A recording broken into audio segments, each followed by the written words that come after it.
Shalom, selamat pagi jemaat sekalian, khususnya bagi saudara yang beribadah di tempat ini, walaupun beberapa saja jumlahnya, dan juga jemaat yang beribadah di rumah masing-masing. Hari ini kita akan merenungkan satu tema, memberitakan Yesus yang bangkit. Jemaat sekalian, dalam rangkaian khotbah di GKA Trinitas, sudah diatur pada bulan April ini, temanya adalah tentang kematian dan kebangkitan Tuhan Yesus. Minggu yang lalu kita sudah belajar tentang misteri kebangkitan. Bahwa kebangkitan Yesus memberi kemenangan, tapi juga ada satu misteri, satu janji yang indah. Bagi orang yang percaya, suatu hari kelak juga akan menerima tubuh kemuliaan, tubuh kebangkitan untuk tinggal bersama Yesus di surga yang mulia. Ya. Nah, hari ini saya mengajak kita di dalam merenungkan tema memberitakan Yesus yang bangkit didasarkan dari Lukas pasal 24 ayat 44 sampai 49. Lukas 24 ayat 44 sampai 49. Demikian firman Tuhan. Ia berkata kepada mereka, inilah perkataanku yang telah kukatakan kepadamu ketika aku masih bersama-sama dengan kamu, yakni bahwa harus digenapi semua yang ada tertulis tentang aku dalam kitab Taurat Musa dan kitab nabi-nabi dan kitab Mazmur. Lalu ia membuka pikiran mereka sehingga mereka mengerti kitab suci. Katanya kepada mereka, ada tertulis demikian, Mesias harus menderita dan bangkit dari antara orang mati pada hari yang ketiga. Dan lagi dalam namanya, berita tentang pertobatan dan pengampunan dosa harus disampaikan kepada segala bangsa, mulai dari Yerusalem. Kamu adalah saksi dari semuanya ini. Dan aku akan mengirim kepadamu apa yang dijanjikan Bapakku, tetapi kamu harus tinggal di dalam kota ini sampai kamu diperlengkapi dengan kekuasaan dari tempat tinggi. Berbahagia setiap orang yang mendengarkan firman serta melakukannya. Jemaat sekalian, di dalam kita merenungkan tentang memberitakan Yesus yang bangkit. Apakah tema ini relevan di tengah-tengah pandemi COVID-19 yang sedang kita hadapi saat ini? Saudara sekalian, kita bersyukur. Memang pemerintah kita berjuang keras, dokter, tenaga medis berjuang keras untuk mengatasi penyebaran dan pengobatan juga korban pandemi. Dan kita bersyukur juga banyak orang yang ikut mendukung, menolong supaya penyebaran virus ini tidak semakin meluas. Kita bersyukur. Tetapi saudara, ada satu harta gereja yang sangat indah yang perlu kita beritakan di tengah-tengah situasi pandemi ini. Berita apa itu? Yaitu berita tentang Yesus yang bangkit. Saudara, kita tahu saat ini orang dicekam oleh rasa khawatir, rasa takut. Karena virus ini begitu cepat merambah kemana-mana. Bahkan tadi pagi saya melihat di dunia ini ada 28 juta orang yang terserang virus ini. Dan yang meninggal dunia ada 200.000 orang. Karena itu saudara, tidak heran banyak orang khawatir, cemas, takut. Dan ujung-ujungnya sebenarnya adalah takut akan kematian. Tetapi sebenarnya saudara sekalian, kematian itu bukan datang semata-mata karena virus corona ini. Tetapi kematian sebetulnya bisa menjemput kita semuanya, mungkin karena penyakit-penyakit tertentu. Apakah itu penyakit serangan jantung, tekanan darah tinggi, diabetes dan sebagainya. Kalau bukan karena penyakit, mungkin saja kematian itu menjemput kita karena adanya bencana, ada musibah. Kalau semuanya itu tidak menjemput kita pada kematian, ujung-ujungnya saudara, umur kita, usia yang lanjut, akhirnya menghentikan kehidupan ini. Dan kematian pasti bagi kita semuanya. Tetapi kita bersyukur ada satu harta gereja yang indah seperti yang saya katakan tadi, yaitu Injil Yesus Kristus. Kabar baik, Yesus sudah mati dan dia bangkit. Saudara, kematiannya mengalahkan kematian. Artinya apa? Dosa kita ditanggung oleh Yesus. Maka siapa percaya kepada Yesus, dia mungkin mengalami kematian jasmani di dunia ini, tetapi dia sudah tidak mengalami kematian kekal yang bersifat selama-lamanya, terpisah dari hadirat Allah. Dan di dalam berita Injil kita tahu juga Yesus yang sudah mati, dia bangkit pada hari ketiga. Saudara, ini satu bukti yang real dan tercatat dalam sejarah. Ternyata ada pengharapan setelah kematian. Saudara, karena itu memberitakan Yesus yang bangkit merupakan hal yang penting. Mungkin gereja secara sinodal, secara organisasi, secara komunitas ataupun secara pribadi, kita wajib terpanggil untuk memberi kebaikan di tengah-tengah situasi pandemi saat ini. Namun saudara, salah satu aspek yang lain dan yang sangat penting, marilah gereja juga memberitakan Yesus yang bangkit. Saudara, memberitakan Yesus yang bangkit tidak sama dengan kristenisasi. Memberitakan Yesus yang bangkit itu bukanlah suatu upaya kristenisasi. Kenapa saudara? Karena kekristenan itu sebetulnya bukan suatu agama. Kekristenan itu adalah relasi pribadi dengan Yesus Kristus. Jadi orang bisa mengaku dirinya Kristen, memakai simbol-simbol salib, kalung salib, tanda salib, aksesoris salib dan sebagainya. Tapi kalau dia tidak punya relasi pribadi dengan Yesus, dia bukan Kristen. Karena itu saudara sekalian, memberitakan Yesus yang bangkit bukanlah kristenisasi. Bukan membuat orang untuk masuk beragama Kristen. Beragama Kristen tidak menjamin seseorang dosanya diampuni Yesus. Tidak menjamin dia mendapat hidup yang kekal. Beda saudara. Memberitakan Yesus yang bangkit saudara sekalian, itu bukan semata-mata memberitakan secara verbal, lisan, kata-kata, ucapan. Tapi memberitakan Yesus yang bangkit berarti Anda dan saya menyampaikan kabar Yesus yang sudah menyelamatkanku. Yesus yang sudah mengampuni dosaku.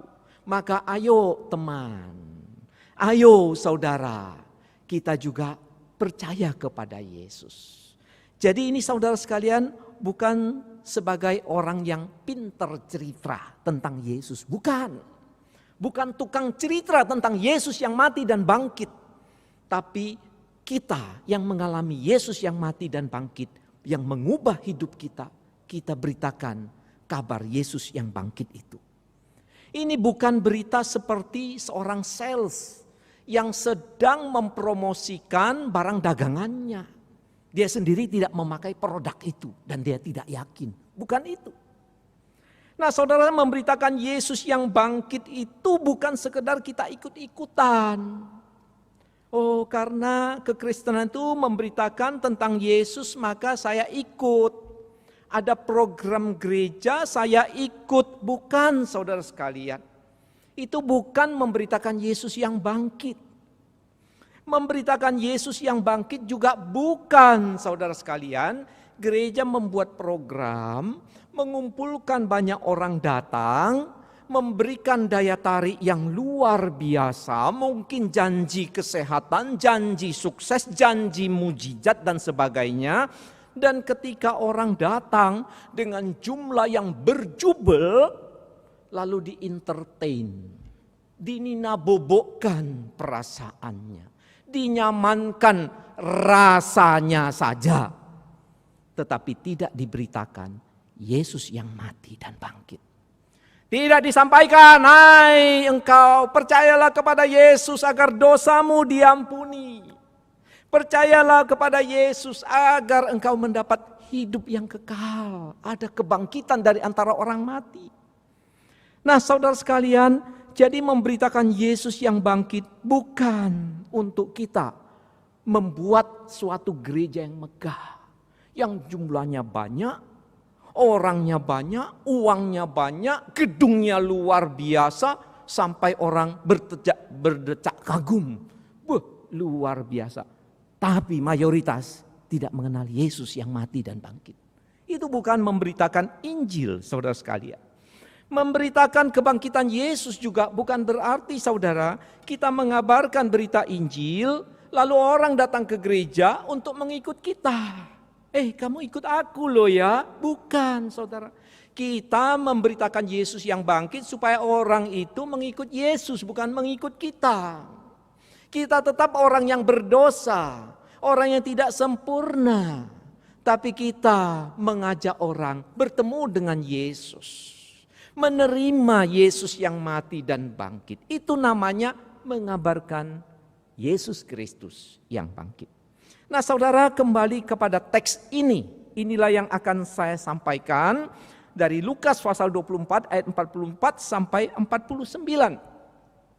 Kalau kita mempelajari teks ini saudara sekalian, ini dalam konteks di mana Tuhan Yesus sudah bangkit dari antara orang mati. Menurut catatan Lukas dalam Kisah Rasul pasal 1, Tuhan Yesus menampakkan dirinya berulang-ulang kepada murid-muridnya selama 40 hari. Saudara, Tuhan berusaha meyakinkan muridnya bahwa dia tidak kalah oleh kematian, tapi dia sudah mengalahkan kematian dengan dia bangkit dari antara orang mati. Nah, teks yang kita baca tadi itu, ini adalah terjadi pada sore hari, hari Paskah, hari kebangkitan Tuhan Yesus. Nah, siapa yang hadir di ruang itu? Di satu rumah di kota Yerusalem. Pada waktu itu murid-murid berkumpul. Yang berkumpul adalah siapa? Ada 10 rasul. Thomas tidak hadir. Yudas Iskariot sudah mati gantung diri. Lalu yang hadir juga 2 orang Emmaus. Mereka pulang kampung ke Emmaus, tapi di tengah jalan Yesus menjumpai mereka. Dan ketika mereka makan bersama Yesus, hati mereka dicelikkan, mereka baru sadar Yesus bangkit. Dan mereka cepat kembali ke Yerusalem. Nah, mereka ikut dalam pertemuan itu. Dan mungkin juga ada murid-murid yang lain. Jadi saudara, cerita ini adalah di satu ruangan yang tertutup. Menurut Injil Yohanes, mereka menutup pintu-pintu di dalam rumah itu. Jadi bukan cuma satu pintu saudara. Ada lebih dari satu pintu. Mengapa murid-murid menutup? Mereka ketakutan. Kalau guru mereka sudah dimusuhi, disalibkan oleh para pemimpin Yahudi, jangan-jangan sekarang giliran mereka. Maka mereka berkumpul dengan takut menutup pintu. Tetapi tiba-tiba Yesus hadir di tengah-tengah mereka. Saudara, luar biasa. Yesus yang mati, dia bangkit. Dan dia hadir di tengah-tengah murid-muridnya itu. Dia dengan tubuh jasmaninya. Wujudnya tetap tubuh jasmaninya. Tapi di sisi yang lain, tubuhnya adalah tubuh kemuliaan. Maka itu sebabnya ruangan tidak bisa membatasi kehadiran Yesus. Dia tiba-tiba hadir, murid terkejut. Mereka ragu-ragu, mereka takut, dan Yesus meyakinkan mereka. Nah saudara, dari teks ini saya mengajak kita untuk merenungkan 2 topik utama. 2 garis besar utama dari teks ini. Nah yang pertama itu bagaimana kita bisa mempersiapkan diri, atau lebih tepat dipersiapkan oleh Tuhan menjadi saksi Tuhan Yesus. Yang kedua adalah menyaksikan atau memberitakan Yesus yang bangkit. Jadi ini adalah 2 garis besar yang saya sampaikan pada hari ini saudara sekalian. Nah, mari kita belajar garis besar yang pertama. Mempersiapkan diri. Silakan PowerPoint dikeluarkan. Bagian pertama, mempersiapkan diri menjadi saksinya. Saudara sekalian, kalau kita kembali kepada teks ini, khususnya di dalam ayat 36, dikatakan, sementara mereka bercakap-cakap tentang hal itu, Yesus tiba-tiba berdiri di tengah-tengah mereka dan berkata kepada mereka, damai sejahtera bagi kamu. Saudara sekalian, kita melihat di sini ya, keluarkan sub yang pertama, bahwa orang-orang yang berkumpul di sini adalah orang-orang yang percaya Tuhan Yesus. Mereka sudah mengikut Tuhan Yesus. Siapa mereka? Yohanes, Yakobus. Dicatat di dalam kitab Injil bahwa mereka murid yang pertama. Mereka mengambil keputusan ikut Yesus. Mereka tinggalkan perahunya, tinggalkan pekerjaannya, tinggalkan orang tuanya, ikut Yesus. Siapa lagi di dalam ruangan itu yang dijumpai oleh Tuhan Yesus? Tentunya adalah Petrus bersama saudaranya, yaitu Andreas. Mereka juga adalah murid yang pertama. Mereka percaya Yesus, sudah mengikut Yesus. Lalu siapa lagi? Seperti yang saya katakan tadi, adalah 2 orang Emmaus yang sudah berjumpa dengan Yesus. Jadi dengan kata lain, mereka ini adalah kelompok orang-orang yang beriman kepada Yesus. Beriman dan sudah mengikut Yesus kurang lebih 3,5 tahun. Ya. Lalu yang kedua kita melihat perjumpaan mereka dengan Yesus itu adalah perjumpaan yang meyakinkan mereka tentang Yesus yang bangkit. Silakan sub yang kedua. Ya. Nah, kebenaran, mencintai kejujuran, dan itu dengan kuat sekali karakter mereka terbentuk. Tetapi saudara, saat cerita ini mereka dengan yakin dan jujur sejujurnya bahwa Yesus sudah mati. Mereka menyaksikan Yesus disalibkan, mereka menyaksikan Yesus dikubur, mereka yakin seperti menurutnya guru Tuhan mereka mati. Itu sebabnya Yesus menjumpai mereka untuk membangun keyakinan mereka kembali bahwa Yesus tidak mati. Yesus sudah mengalahkan kematian. Nah saudara, di dalam Lukas pasal 24 ayat 37 kita melihat ada Petrus sudah berjumpa atau dijumpai Yesus sebelumnya. Kita tahu juga 2 orang Emmaus itu sudah berjumpa dengan Yesus. Tapi mengapa di dalam ayat 37 dikatakan mereka terkejut dan takut, saudara sekalian? Mereka terkejut dan takut ini karena Yesus hadir tiba-tiba. Sama dengan saudara dan saya, betul enggak ya? Kalau ada orang hadir tiba-tiba di belakang kita, kaget kita, ya kan? Nah, mereka juga terkejut, takut karena Yesus yang bangkit itu hadir tiba-tiba. Nah, saudara sekalian, ketika Yesus yang hadir tiba-tiba itu meyakinkan muridnya, pertama-tama Yesus menunjukkan bekas luka di tangannya, bekas luka di kakinya. Nah, saudara sekalian, Injil Yohanes katakan dia juga menunjukkan bekas luka di lambungnya. Ini yang disebut stigmata. Saudara pernah dengar ya istilah stigmata. Stigmata itu artinya sebetulnya tanda penyalipan. Itulah yang ditunjukkan Yesus, meyakinkan murid-muridnya. Dengan kata lain dia menunjukkan, ini loh bukti autentik, bukti fisik Yesus yang disalibkan itu. Tapi di sisi yang lain, Yesus menunjukkan tubuhnya, tubuh kemuliaan. Paku yang mematikan dirinya sudah dikalahkan. Maut sudah dikalahkan. Dia punya tubuh kemuliaan. Tidak dibatasi oleh ruang, tidak dibatasi oleh waktu, tidak dibatasi oleh kefanaan. Nah, saudara sekalian, ketika murid-murid masih terperangah, apakah ini Yesus yang sungguh-sungguh atau tidak? Yesus menanya pada mereka, apakah ada makanan? Akhirnya Yesus makan sepotong ikan goreng. Nah saudara, Yesus katakan, dia bukan hantu. Hantu tidak punya daging, tidak punya tulang.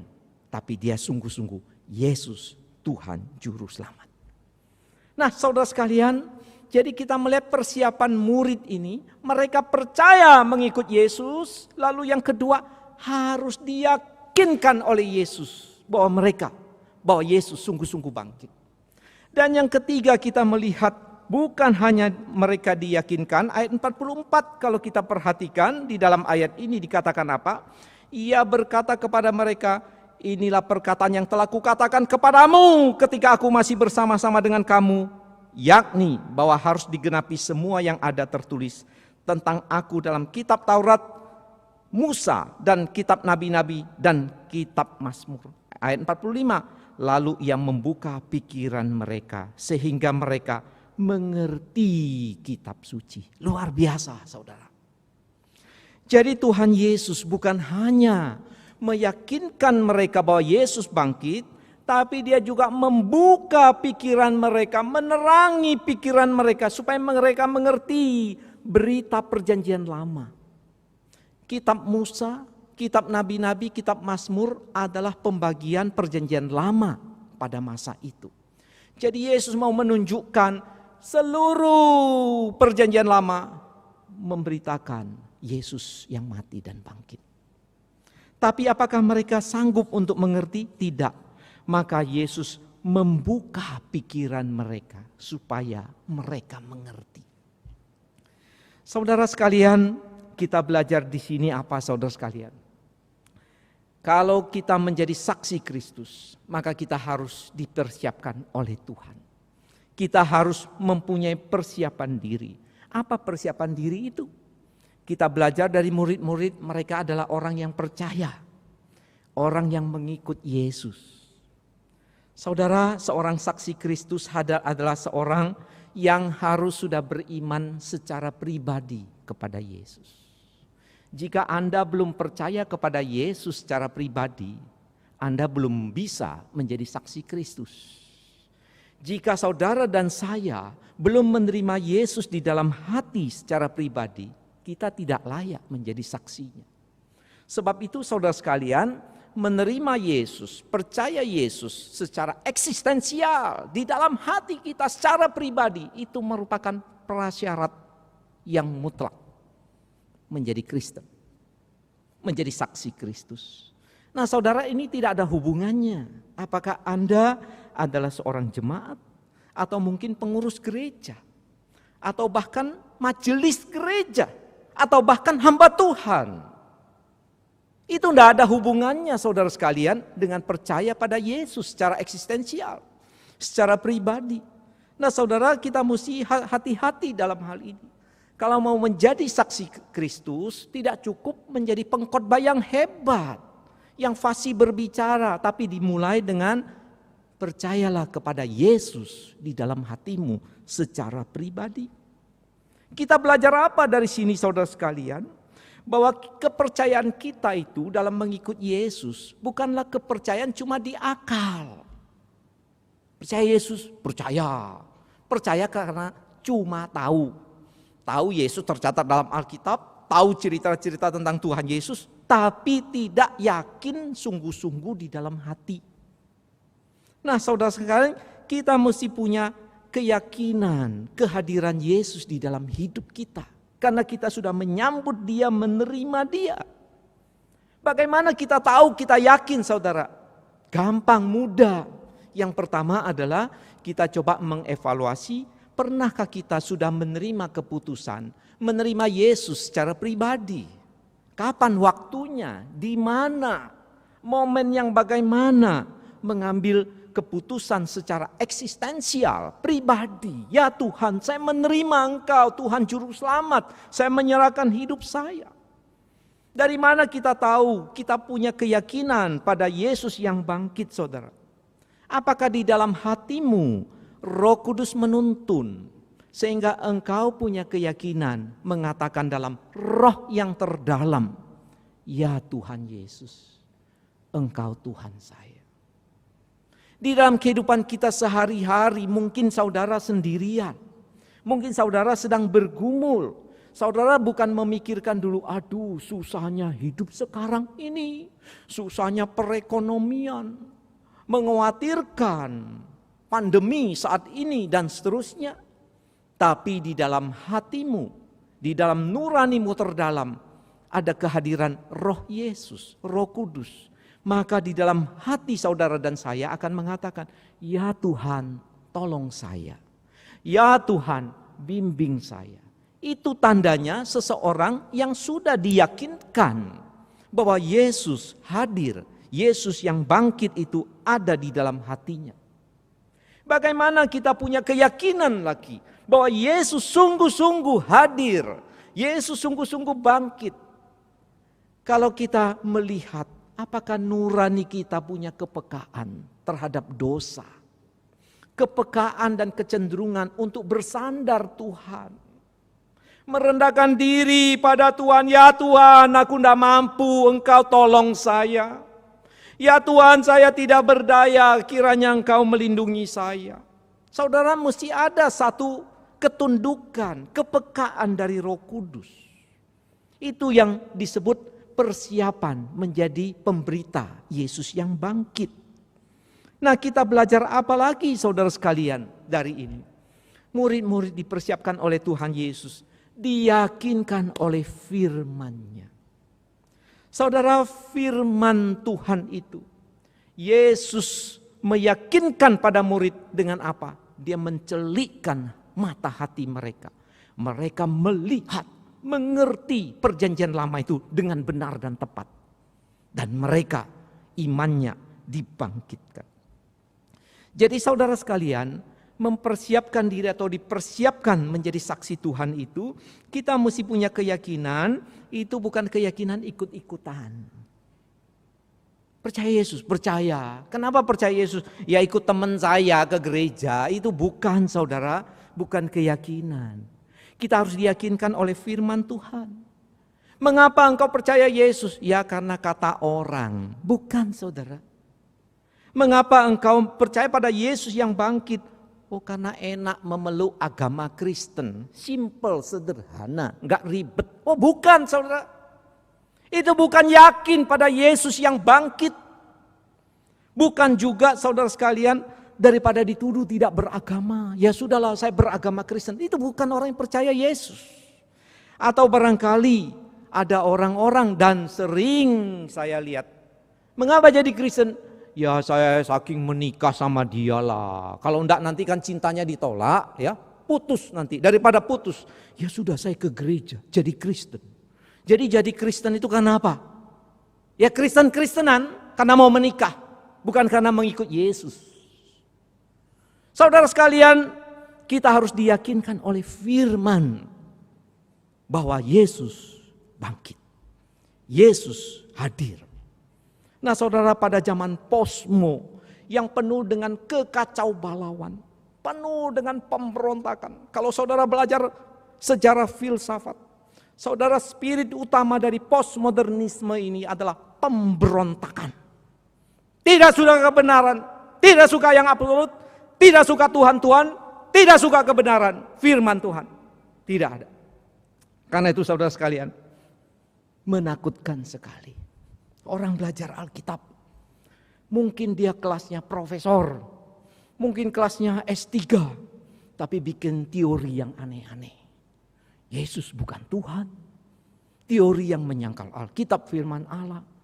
Saudara, tidak mungkin orang kalau tidak dibimbing oleh Yesus mengerti firman dengan benar. Jangan mengandalkan otak dan pikiranmu. Kemampuan akademikmu tidak akan sanggup menuntun engkau pada kebenaran yang sejati. Kecuali tunduk pada Kristus. Roh Kristus memimpin. Saudara sekalian, juga kekacauan ini kita melihat. Semua orang boleh menafsirkan Alkitab. Kaum awam boleh. Pengkhotbah-pengkhotbah boleh. Saudara, beberapa waktu lalu ada orang berkhotbah. Bicara tentang COVID-19 dikait-kaitkan dengan Alkitab. Saudara, tidak ada Alkitab bicara tentang COVID-19. Kalau Alkitab berbicara tentang kekacauan zaman, termasuk virus corona ini, ada secara prinsip, secara umum. Lalu bicara tentang berjuang, mengadakan peperangan melawan COVID-19 beberapa tahun yang lalu dan seterusnya. Saudara, tidak ada di dalam Alkitab ajaran demikian. Nah, saudara sekalian, mari jangan kita sembarangan bikin penafsiran, bikin ajaran semau gue. Tapi ada ketundukan, Roh Yesus memimpin sehingga mengerti Alkitab dengan benar. Memahami Alkitab dengan benar dan tunduk kepada firman-Nya. Maka dengan demikian siaplah menjadi seorang saksi kebangkitan Kristus. Yaitu orang yang percaya, yang mengikut Yesus, orang yang sudah diterangi pikirannya dengan firman, dengan benar oleh Kristus, maka siap menjadi saksi Kristus. Bagian kedua dan terakhir, saudara, kalau Tuhan sudah menyiapkan saudara dan saya, maka bagian kita sekarang menjadi saksinya. Coba kita lihat ayat yang ke-48. Kita perhatikan ayat 48. Dikatakan di sini, kamu adalah saksi dari semuanya itu. Saudara, perkataan Yesus ini ditujukan kepada 10 rasul, kepada 2 orang Emmaus, dan mungkin ada beberapa orang di dalamnya. Tetapi perkataan ini, saudara, kamu dan aku, dikatakan kamu adalah saksi dari semuanya ini, ditujukan kepada setiap orang percaya, kepada gereja di sepanjang abad untuk menjadi saksi Kristus. Lukas memberi catatannya di dalam Kisah Rasul, pasal 1 sampai pasal 28, gereja terus menerus menyaksikan, memberitakan Yesus yang bangkit. Saudara, itu adalah tugas kita. Yaitu apa? Untuk memberitakan Yesus yang mati dan bangkit. Saudara, inilah yang disebut Injil, kabar baik. Kabar baik itu berarti Yesus yang mati dan bangkit. Mengapa dia mati? Menanggung dosa saudara dan saya.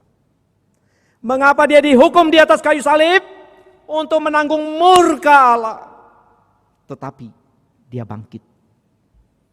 Dia mengalahkan kematian. Artinya Allah menerima korban Tuhan Yesus. Artinya bahwa Tuhan Allah berkenan. Dan ini adalah rencana Dia. Nah, itu sebabnya saudara sekalian, dikatakan di dalam ayat ini bahwa harus diberitakan, harus disampaikan kepada segala bangsa, mulai dari Yerusalem, ayat 47 bagian terakhir. Ini istilah harus ini menunjuk ini adalah rencana Allah yang dari kekal. Yesus mati, bangkit untuk apa? Bukan suatu demo, bukan suatu pertunjukan, tapi untuk diberitakan, saudara. Diberitakan tentang apa? Tentang pertobatan dan pengampunan. Jadi ketika Injil diberitakan, saudara sekalian, kabar baik diberitakan, kabar Yesus yang bangkit diberitakan, dituntut pertobatan. Artinya apa? Berbalik dari dosa. Dulu menghadap dosa, sekarang berbalik 180 derajat menghadap Tuhan, meninggalkan dosa. Itu respon yang dituntut. Dan apa berkat yang akan diterima? Yaitu pengampunan dosa dari Tuhan Yesus. Nah, saudara, inilah kabar baik.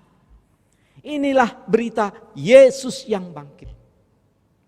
Saudara sekalian, dalam kita memberitakan Yesus yang bangkit, memberitakan Injil Yesus Kristus, Paulus mengatakan dalam Galatia 1 ayat 8, kalau ada orang, bahkan malaikat sekalipun, memberitakan Injil yang berbeda dengan Injil yang sesungguhnya, yaitu Yesus mati dan bangkit, terkutuk.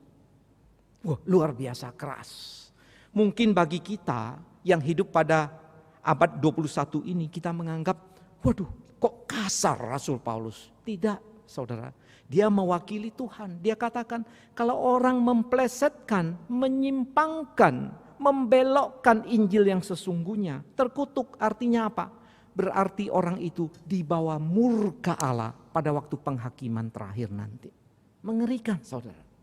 Karena itu tugas dari orang percaya, tugas dari gereja, memberitakan Yesus yang bangkit. Memberitakan kabar baik, Yesus yang mati dan bangkit.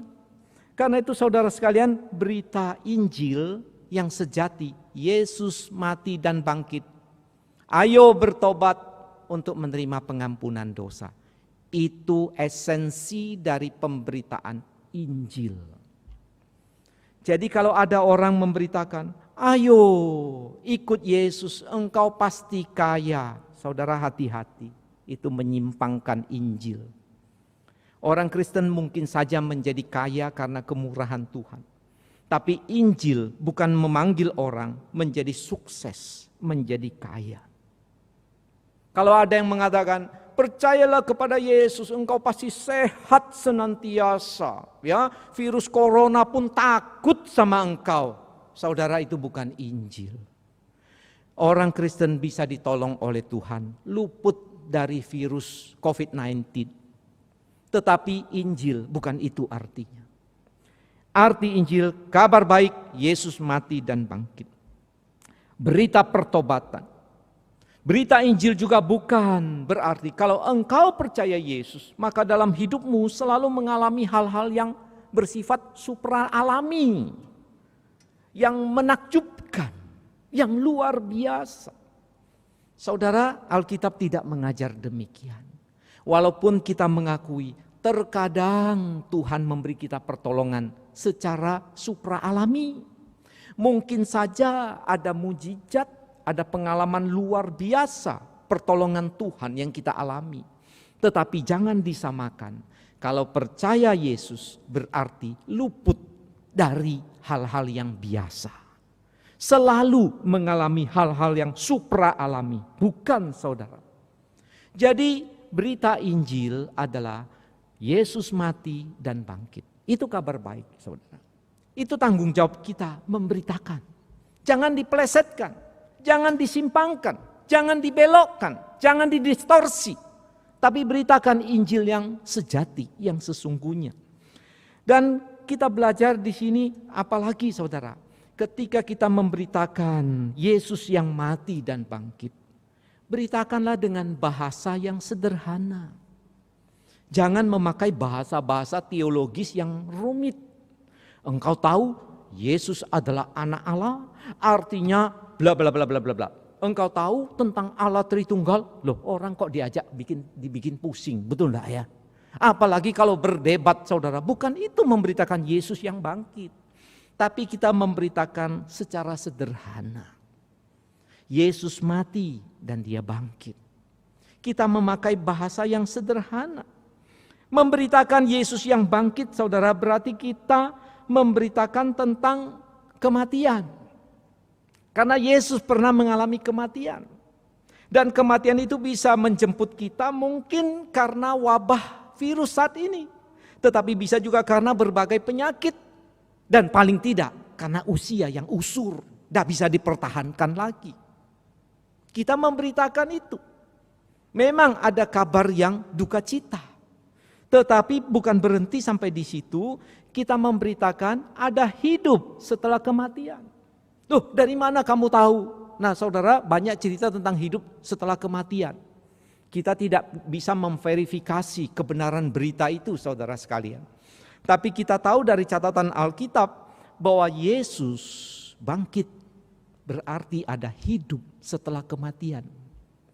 Saudara, tidak ada sains, tidak ada penemuan teknologi, tidak ada apapun dari kemampuan manusia bisa menjangkau, memastikan ada hidup setelah kematian. Kita tahu dari revelation, dari wahyu yang tercatat di dalam Alkitab. Yesus mati, dia bangkit. Berarti ada hidup setelah kematian. Karena Yesus mati dan dia bangkit, berarti kematian itu bukan terminal akhir. Kematian itu adalah masuk masa transisi. Ya, masa transisi yang menentukan hidup kita di kemudian hari. Apakah kita mendapat hidup kekal atau kematian kekal? Nah, saudara sekalian, memberitakan tentang Yesus yang bangkit ini merupakan hak istimewa kita. Saudara, orang yang percaya kepada Yesus diberikan hak istimewa memberitakan Sang Pencipta, Sang Pemelihara hidup, Sang Penakluk maut, Sang Tuhan yang sudah mengalahkan kematian, sudah bangkit. Luar biasa. Biasanya orang kagum dengan orang terkenal, orang kaya, orang hebat, dan mereka begitu antusias menceritakan temannya yang luar biasa. Tapi seharusnya orang yang percaya antusias juga menceritakan tentang Yesus yang mati dan bangkit. Saudara, sub yang terakhir dari poin kedua ini, garis besar kedua. Di dalam ayat 49 dikatakan, dan aku akan mengirim kepadamu apa yang dijanjikan Bapakku, tetapi kamu harus tinggal di dalam kota ini sampai kamu diperlengkapi dengan kekuasaan dari tempat tinggi. Saudara sekalian, ketika kita memberitakan Yesus yang bangkit, bukanlah dengan kekuatan kita, saudara. Ya, tidak boleh dengan kekuatan kita. Oh, gampang. Ya, saya membuat daya tarik, fasih bicara, atau barangkali dengan iming-iming nasi bungkus pertolongan. Bukan, saudara, tidak boleh. Kita memberitakan itu secara polos apa adanya, secara bersahaja, secara sederhana, beritakan. Dan yang memperlengkapi siapa? Roh Kudus. Di sini Tuhan Yesus menjanjikan Roh Kudus akan datang pada murid-murid. Dan itu digenapi pada hari Pentakosta. Kurang lebih 2000 tahun yang lalu. Untuk apa saudara sekalian? Karena digenapi nubuat dalam kitab Yoel. Roh Kudus akan turun pada akhir zaman. Nabi Yeremia katakan perjanjian baru Roh Kudus akan menyertai orang percaya. Hatinya ditulis Taurat. Siapa yang menulisnya? Karena ada kehadiran Roh Kudus. Nah saudara, kita menyaksikan, memberitakan Yesus yang bangkit itu bukan dengan kekuatan kita. Kadang-kadang ada orang mengatakan, aduh saya mau cerita tentang Tuhan Yesus, mau berbagi pengalaman saya, sharing saya, rasanya takut, gugup, deredek gitu ya. Nah saudara, kita belajar dari Petrus. Petrus itu penakut, menyangkal Tuhan. Di Kisah Rasul dia berani. Dia memberitakan Yesus yang bangkit. Nah saudara, kehadiran Roh Kudus juga menolong kita apa? Memberi hikmat kepada kita bijaksana ketika memberitakan Yesus yang bangkit. Bukan dengan bijaksininya kita.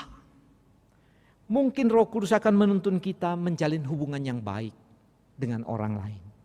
Ya, supaya tidak punya prasangka buruk. Tapi dia tahu ini satu berita yang jujur. Mungkin Roh Kudus memberi kita hikmat supaya waktu kita mengabarkan kabar baik itu, kita belajar mendengar dengan baik, memahami orang lain dengan baik dulu. Jadi memberitakan Yesus yang bangkit bukan perdebatan, saudara. Bukan memaksa orang mengikut berita kita, bukan. Memberitakan Yesus yang bangkit kita belajar, memahami, mendengar dulu. Setiap orang punya pergumulan. Nah ketika pergumulannya ada, kita mencoba men-sharingkan. Bagaimana dulu kita juga mengalami kesulitan, tetapi Yesus yang bangkit menolong kita. Nah saudara, Roh Kudus bisa menolong kita berbagai hal di dalam menyaksikan Yesus yang bangkit. Akhir dari khotbah ini saudara sekalian, perintah memberitakan Yesus yang bangkit diberikan kepada orang-orang Galilea. Murid-murid pertama. Tapi ini terus berlanjut sampai saat ini. Nah saudara, saat ini kita menghadapi pandemi yang meluas di seluruh dunia termasuk negara kita. Gereja boleh menjadi saksi Kristus di dalam kebaikan, perbuatan baik dan sebagainya. Tapi gereja juga boleh menyaksikan, memberitakan Yesus yang mati dan bangkit. Karena apa? Dia sudah mengalahkan kematian, dia sudah bangkit. Artinya kematian mungkin menjemput kita, tetapi kematian sudah dikalahkan Yesus. dan Yesus sudah bangkit. Berarti ada kehidupan setelah kematian. Bahkan jaminan untuk kembali kepada Tuhan Allah. Tinggal bersama Dia. Karena Yesus telah bangkit. Mari kita mengambil saat hening. Kita berdoa secara pribadi di hadapan Tuhan.